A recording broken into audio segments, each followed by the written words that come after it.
Hey guys, welcome back to some more reviews. And before I get the review started, I know that I've already done one review on this whole 8-minute limit thing.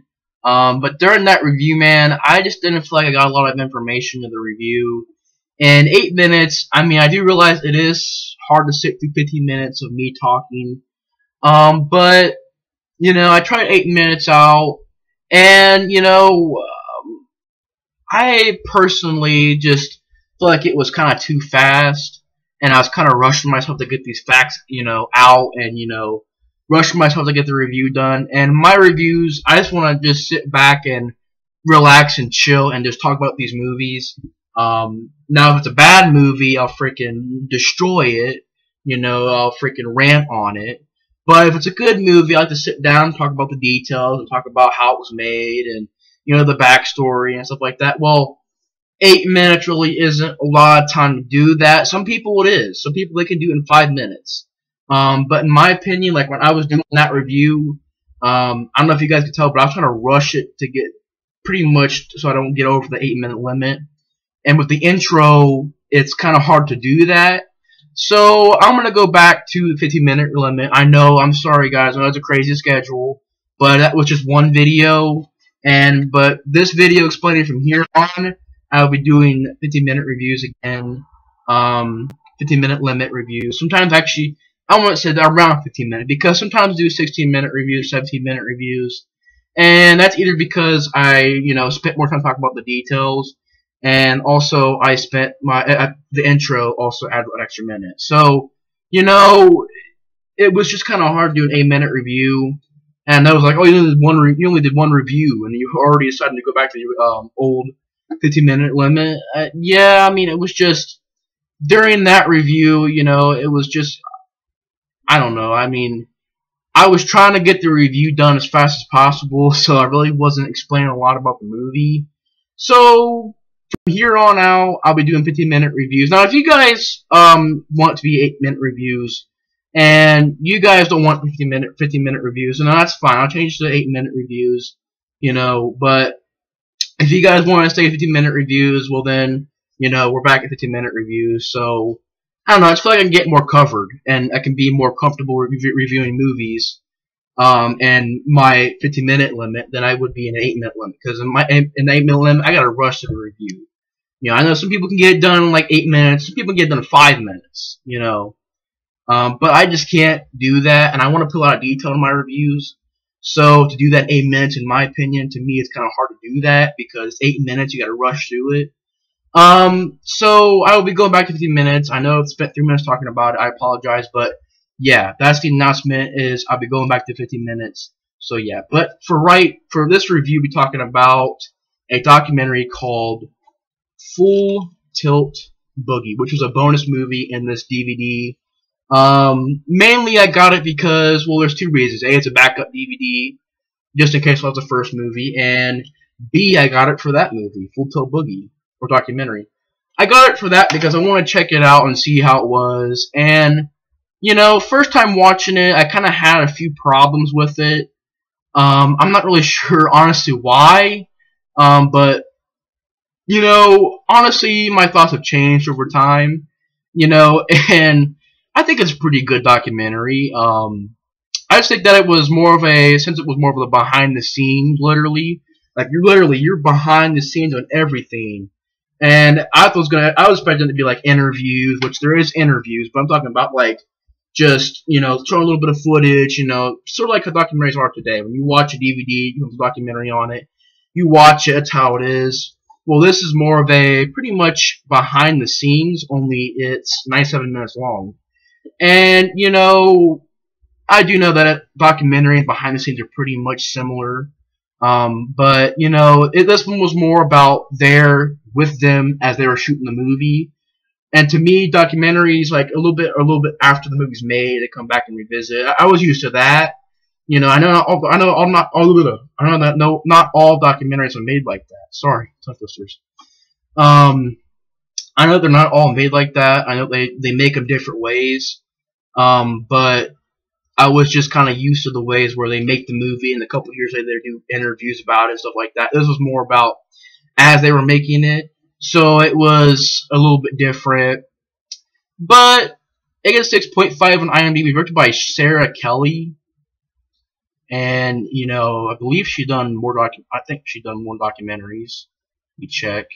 She's actually done like one more documentary, and it was called Palisades Parade. Palisades Parade, okay. And she did a movie called The Lather Effect. I don't even know what the freak that is. Yeah, 6.3. Lather Effect. Never heard about that movie before. But, I don't know.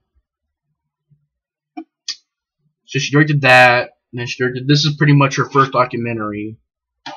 And that's it. This, Palisades Parade and The Lather Effect. So she really didn't do a lot. She, pretty much directed this and 2 other themes, and that was it. And, you know, the documentary itself is actually put together really well. You know, like I said, it's basically a big behind the scenes. I mean, you get to see, and they put a lot of detail into it. I mean, you get to see, you know, the catering, the food, how the food was delivered. You know, they're doing interviews and makeup, you know, as they're getting ready to go shoot the scene. They're doing interviews. They interview, like, Quentin Tarantino, George Clooney, the director, Robert Rodriguez, talk about the early stages of From Dusk Till Dawn, talk about how the original was supposed to have the guy from the Day of the Dead, the character who played the general, the general, I think, not the general. Basically, let me go on Day of the Dead, see who it is. I know it's a classic. I should remember this character's name. I think I do remember the name, I just don't want to get it wrong.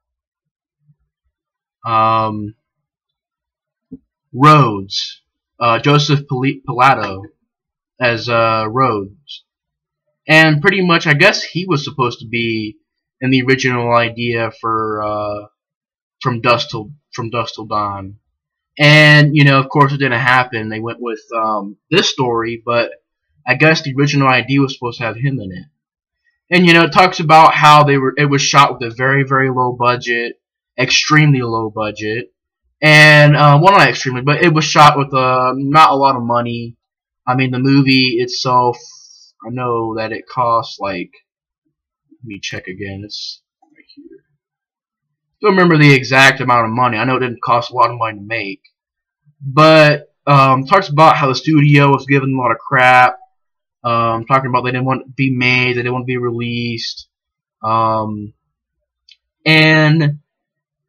the budget was $19 million. So I mean, it wasn't a lot of money. I mean, it's sort of low budget, not extremely low budget, just not a lot of money to make the movie. And of course, when it came out, it really didn't do that good, which sucks because it was a great movie. And so when it came out, it didn't do that good, man. That freaking. And it's a classic, so I mean, you know, I wish it would have made more money. But talks about like, you know, it goes into detail about, you know, the beginnings of the making of the movie, and it talks about how George Clooney got involved. I guess George Clooney was doing some not reality TV show, but some soap opera, and they noticed him, they put him in the movie. And then it talks about how Quentin Tarantino and Robert Rodriguez became friends.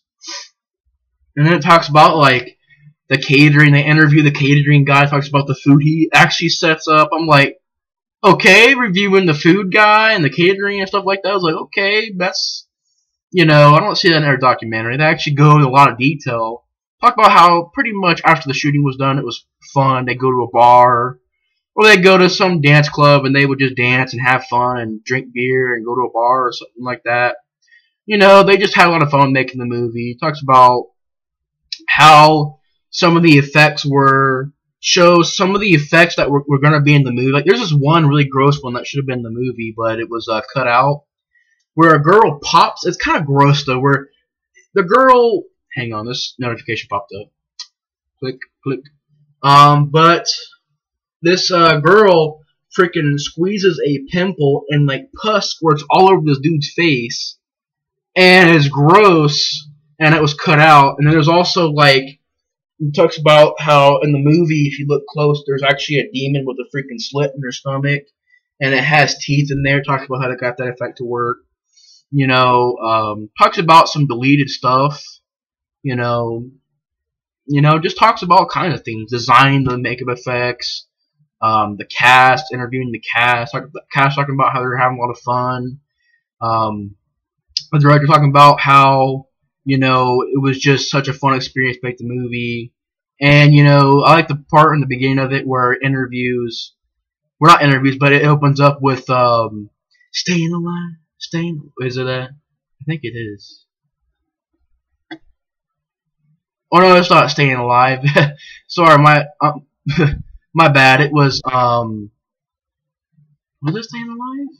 I forgot what the song was at the beginning of it.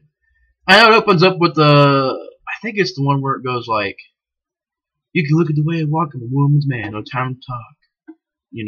I don't know that. I don't know. It's an older song. I don't really know it that well, but it opens up with kind of a funny opening. They're walking through the backstage. The guy's like, "Can I get your autograph?" He's like, "Get the freak out of here!" Quentin Tarantino's like, "Get the freak out of here right now!" And they keep walking. They walk into they're pretty much walking, and it cuts to them walking outside to the scene of the movie where they walk outside the gas station. The liquor store blows up. It cuts to that, and it was a fun opening. I know I messed with that freaking song, but I don't really remember, that exact song. I think it was like I just said, I can't remember it. But yeah, Staying Alive. Yeah, it is Staying Alive.